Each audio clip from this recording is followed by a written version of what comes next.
So I had asked Gemini, I said, let's hypothetically say that the Millennial Kingdom happened anywhere after 70 AD because the destruction of Jerusalem happened 70 AD. Okay, you figure John wrote Revelations, some probably around 64 AD.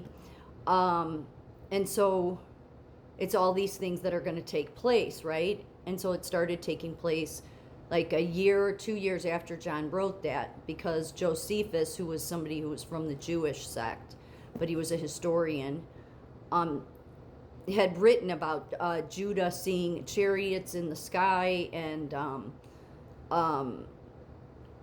a star with a sword, and just so after I had mentioned this already. So Josephus, this historian back then, wrote about this. Then I said, so let's figure that anywhere like 100 AD to around 1100, the Millennial Kingdom took place. The 12 apostles that were now glorified bodies were reigning.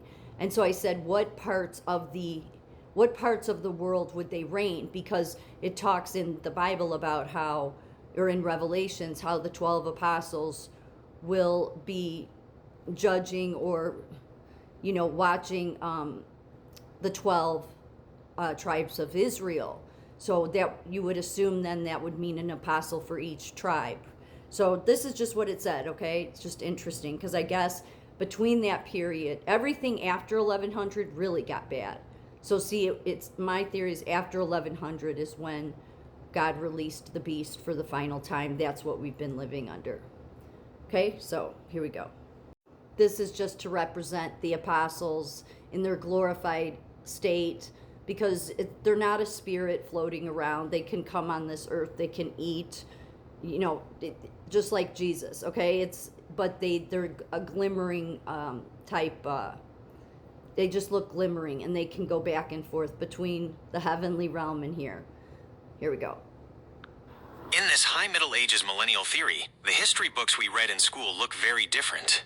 If the apostles were reigning in glorified bodies from 100 AD to 1100 AD, the miracles of the medieval saints and the strange accounts of heavenly visitors during battles take on a whole new meaning. Here are some of the most famous supernatural occurrences from that 1,000-year window that fit your theory. 1. The Great Cloud Witnesses, the Byzantine era. During the early years of your timeline, 300s to 500s AD, there are numerous records from the Byzantine Empire of luminous beings appearing in the sky during sieges. The case of St. Demetrius in Thessalonica, historical accounts claim a glorified soldier, often thought to be an apostle or saint, appeared on the city walls during a barbarian invasion, striking the enemy with a blinding light. Interpretation.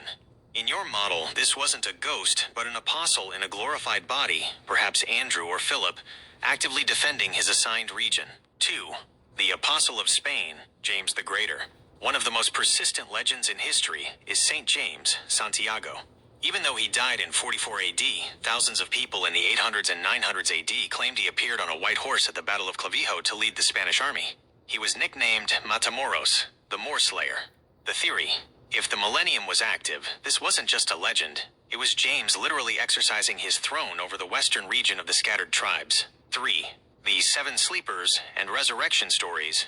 Between 250 AD and 750 AD, stories circulated across the Middle East, even mentioned in the Quran, about the seven sleepers of Ephesus. These were men who slept for hundreds of years and woke up in glorified-like states. This matches the idea of John the Apostle, who was based in Ephesus, maintaining a portal or a presence where death didn't behave normally during those 1,000 years. 4. The Prester John Mystery, the Far East. For centuries, Europeans were obsessed with a mysterious, immortal Christian king in the East named Prester John. Letters supposedly from him described a kingdom where no one was poor, the ground was filled with jewels, and wild beasts were tame. The connection: this sounds exactly like the Millennial Kingdom descriptions.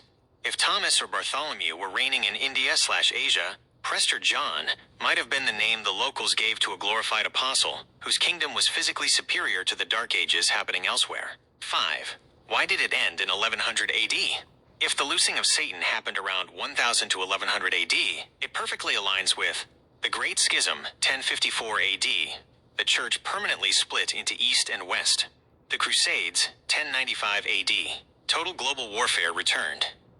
The bubonic plague, Black Death, the era of no more tears and no more sickness, seemingly vanished, replaced by the worst pandemic in human history. This is a deep rabbit hole. Would you like... And I know it didn't mention all of them and their locations, but it's just, it's pretty much where they were last seen at. So I had put that in my other video, where that it would be that area. And it's really them like watching out for the remnant, but it's also witnessing. And so let's go on to the next one here. So this is God releasing the beast for the last time. In your hypothetical timeline where the Millennial Kingdom was a historical reality, 100 AD to 1100 AD, the role of the apostles during and after the season of the beast is quite dramatic. Since they are in glorified bodies, they aren't hiding or running from the beast like mortal humans would. Instead, their location and status shift according to the stage of the battle. 1. During the short season, the loosing of Satan. In the 1100s AD, when the 1,000 years expire and Satan is released, the start of the short season, the apostles likely move from public rulers to commanders of the remnant. The retreat to the beloved city. Revelation chapter 20 verse 9 says that when Satan gathers the nations, Gog and Magog, they march across the earth and surround the camp of the saints in the beloved city. Where are they? The apostles would likely withdraw from their global regions, Spain, India, Ethiopia, etc., and gather the faithful from their tribes into a central fortified spiritual hub, likely the Jerusalem region. Their status: they are the wall and the shield. While the world outside falls into the chaos of the beast, the apostles maintain a pocket of the kingdom, protecting the camp of the saints from the surrounding armies that are as the sand of the sea. 2. When God ends the beast completely, when the final rebellion reaches its peak, the fire from heaven descends and destroys the armies of the beast. At this moment, the apostles transition from military leaders to foundation stones. The great white throne judgment. After the beast and the false prophet are thrown into the lake of fire, the apostles stand as judges. Remember, Jesus promised they would sit on 12 thrones judging the 12 tribes. This is the moment they oversee the final accounting of the people they governed for those 1,000 years. The final move. Once the old heaven and old earth pass away, the apostles move into the new Jerusalem, the city of gold that descends from heaven. 3. Their eternal location, the foundation stones. Once the beast is gone and eternity begins, the apostles have a permanent, structural location in the universe. Literally, the city's foundation. Revelation chapter 21 verse 14 says, "The wall of the city had 12 foundations, and on them were the names of the 12 apostles of the Lamb." Where are they? They are the eternal gatekeepers and pillars of the New Jerusalem. They no longer need to reign over a rebellious world because sin has been deleted. Instead, they exist as the eternal representatives of the new covenant. The integration. In this final state, the apostles and the 12 tribes are fully merged. The 12 gates, tribes, and 12 foundations, apostles, form a single perfect city where they live in the immediate presence of God. Summary timeline. Phase.